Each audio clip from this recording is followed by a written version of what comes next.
The problem is we have a list for the one that we want, and we don't have a list for what we need to become. And I don't mean become to attract, I mean become to just be, to just get to understand yourself. You don't know what you need in your life until you figure out who you are. Jay Shetty is an incredible leader in the self-help and mental health space. He is a former monk turned social media influencer who is passionate about helping others reach their full potential. His mantra to think, learn, grow is an inspiring reminder to keep striving for success and self-improvement. Jay, as a celebrated public speaker, author and podcaster, have helped millions of people around the world to live better lives. Whether it's through his positive messages or his humorous take on life, Jay Shetty is a source of inspiration for all. So, Jay Shetty is definitely someone you should listen to, and here is his opinion.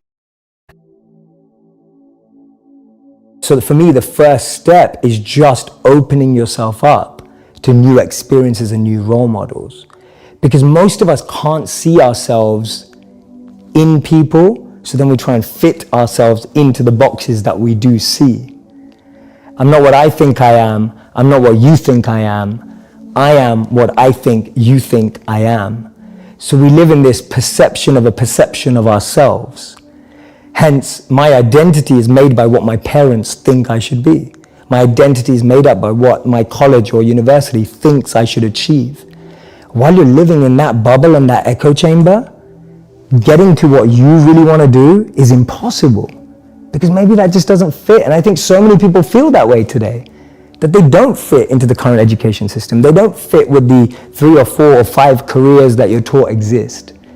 So that process of self-excavation and actualization first requires being exposed. You can't be what you can't see.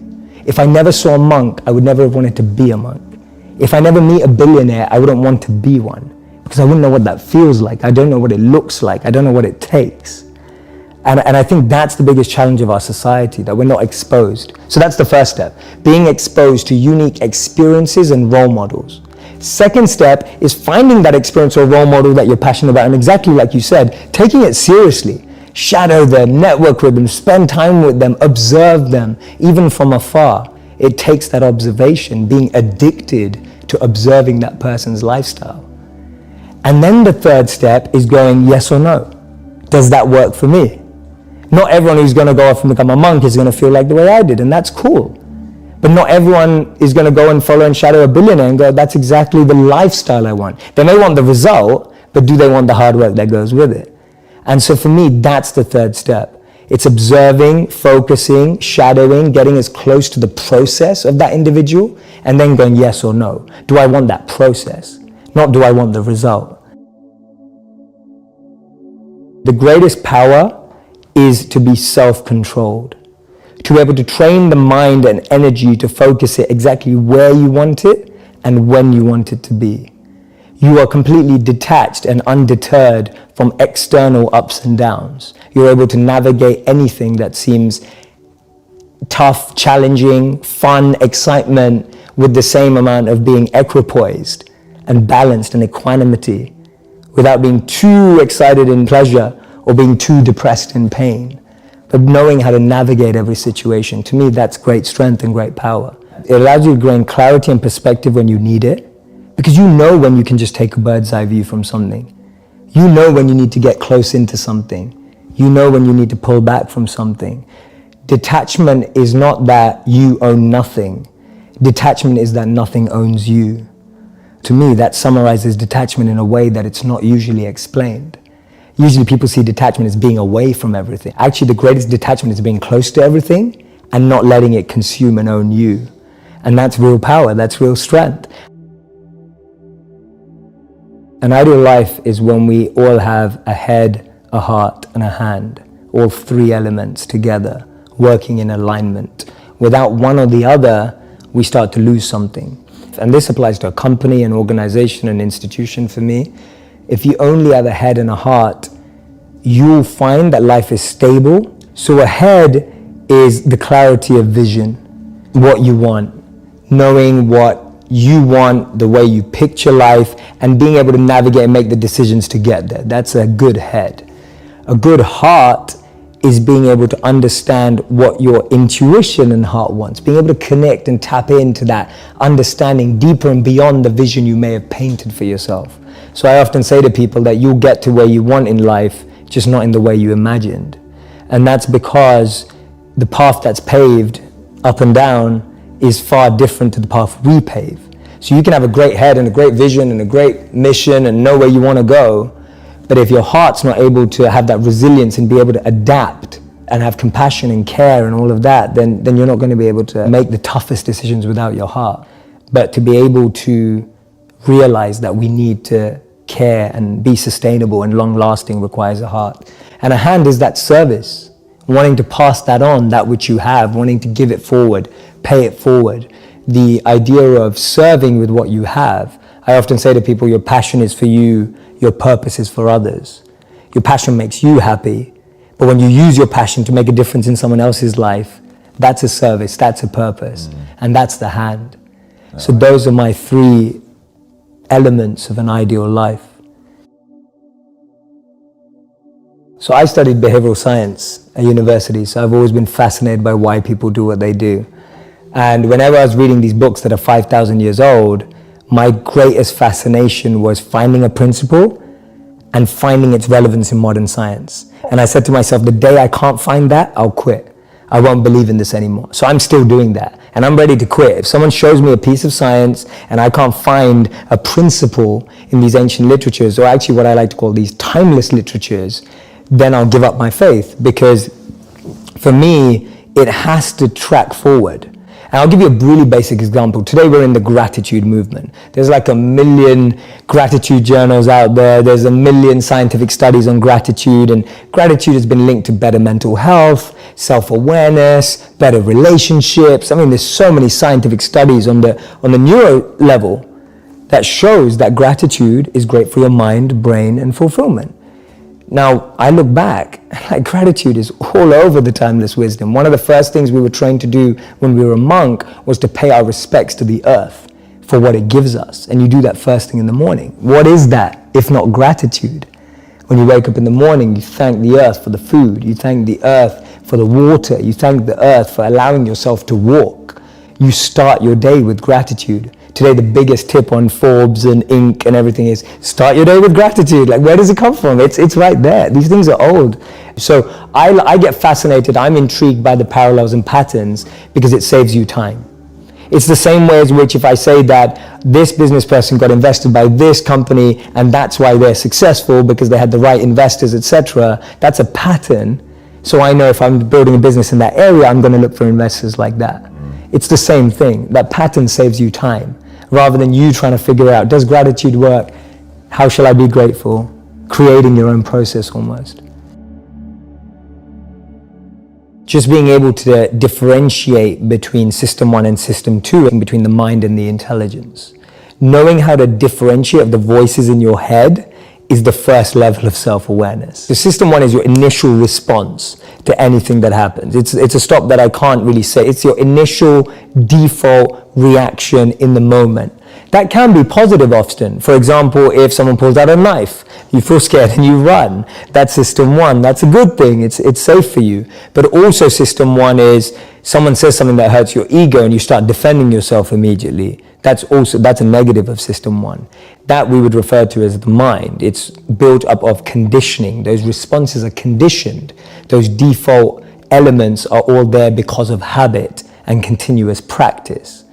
The system 2 is more like the intelligence. What I would say is more like the parent. If you can consider system 1 to be more like a child, system 2 is more like a parent. It looks more at the long term. It looks more at the bigger picture. It processes that default reaction through a set of checking and metrics to decide whether that's true. Intelligent parent, a good one, knows what the child wants and needs and what's better for it in the long term.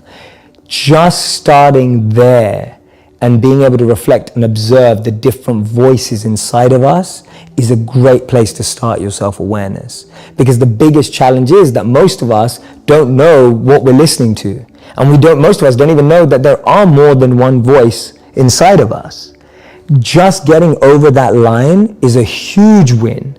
Because now at least you're trying to differentiate than what you're hearing. And that's going to help you make better decisions in the future. The biggest challenge is that there's just so much noise. It's like, have you ever had someone in your home, maybe it's your wife or maybe it's a friend or whatever, just play a really bad song too often? You just play a song and you just think, oh, turn that off. And after a while, it's been on for so long that you become immune to it. Like it's just there and it's still on. It's there in the back of your mind and you didn't manage to turn it off. So the noise that I describe in life, whether it's your partner's expectations, whether it's your parents' expectations, whether it's society's expectations, all of those are like noise in the background. And that noise drowns out your ability to understand the mind and the intelligence. The research that I was doing was around the most common resume lies. The truth is, over 40 to 50% of us lie on our resumes. Now, I dug deeper and I wanted to meet some of these people and speak to people. And so I spoke to people who lie on their resumes. And we know that at least 40 to 50% tell us they do. You know, the thing is, no one was proud of that. Really what it came down to is we're really insecure about our own abilities. We're not confident about what we have to offer. What it came down to is a lack of self-awareness. There's a lack of understanding. What am I good at? What am I passionate about? What am I bringing to the table? That's what people were really worried about. They were worried about the job, but when you dug beneath the surface, the real behavioral trait that was coming out was insecurity and being unconfident about one's potential. That indicates a lot about human behavior and human nature, that the noise from outside makes us want to fit into a container. And that stops us from differentiating between what is my mind saying and what is my intelligence saying. And what happens is that noise becomes your voice. So that noise becomes what you think is what you're saying. And most people don't realize that until 10, 20, 30 years down the line. One of the biggest ones, and we say this all the time, but it applies mostly to this, is switching your association. People that you hang out, it's like changing your circle. Because if you're only hearing the same thing from that circle, the only way to turn it off without you having to do mass amounts of reflection is changing your circle, where you start hearing. We all ultimately find the things we want to hear, right? We know that. So for me, there was two questions that I had to ask myself that really changed what I do. One of my big questions is, what advice would I give to my younger self? It's huge, because I think that's the stuff that we regret. That's the stuff that we wish we were doing. That's the stuff that has been lost in the noise. When you ask someone, what advice would you give to your younger self? The number one answer is, I wish I studied this. I wish I tried this out. I wish I gave this a go. It's all things people didn't do. It's always like something that either should have started or didn't continue. And that's really tapping into someone's voice, right? That's really tapping into what someone really wants to do. And you're going way beyond just like, oh, what do you like? What are you passionate about? So hard to answer that sometimes, especially if you're drowning. So how do I find my passion? My simple model, which is the Dharma model. Dharma means eternal duty in the Vedic tradition. It's very similar to what Ikigai is being spoken about today, which is a Japanese version of reason for being. Why do we live? Where is meaning coming from? And it talks about an intersect of 4 areas. What am I good at? What do I love? What does the world need? And how do I get paid for it? To me, those 4 help you unlock your passion. When you find the intersect across all of those 4, you're making your passion your purpose. You'll unlock your passion, you'll find your purpose. This is path 1. There's 2 paths. Path 1, I find my skill set and I engage it to help other people and become better at it. So I'm becoming better at what I'm good at and I'm using it to help other people because I'm aware of what I'm quite good at. And I know what knowledge I have, what skills I have. I have some self-awareness. The other path that people often miss is actually I just start serving people. I just start helping people and I start to notice what I enjoy about that and what I'm good at helping people with. So that's Gandhi's part. Gandhi said that you find yourself when you lose yourself in the service of others. So for me, those are the 2 paths of how do I find my passion and finding the intersect between those 4 areas. I'm constantly refining my why. That's all I do every day. My deepest morning routine and practice is to refine why I do what I do. It's so easy for me to now do it for money. It's so easy for me to now do it for followers. It's so easy for me to now do it for fame. And every day I have to refine that because I know, having lived as a monk and what I practice, that if those become what I want, then I'll forget who I need to be. So my daily practice and my daily routine is refining my intention, which in modern language is why. So for me, my 3 E's are element, environment, and energy. Everyone has an element that they thrive in. If you take someone out of their element, they won't be the same. A modern day example would be Michael Jordan. He was incredible at basketball. You took him out of basketball, put him into baseball, no one remembers his career. We're talking about one of the best athletes of all time. Your environment is the environment around you. You can take a fish out of water and give it a beautiful mansion and a Bentley and all the money in the world, but it will die. And that's what we are, like our environment. Everyone needs an environment which they thrive, which we have to craft. Your boss, if you're at work, is never going to ask you, hey, what environment do you succeed in, right? Like, that never happens. So we have to create an environment where we thrive. And then finally, it's energy. Some of us love high energy environments, high pressure. Some of us succeed in low energy environments and low pressure. Figuring out your energy and the frequency on which you operate best will help you thrive as well. So for me, those are the 3 E's to really create a thriving environment. Know your element, know your environment, and know your energy. And so at all times, if I see anything going wrong, I'm going, is my element out of alignment? Is my environment out of alignment? Or is my energy out of alignment? And that's a great 3-question test you can do to yourself when you don't think things are going right. And all you have to do is bring that back into alignment.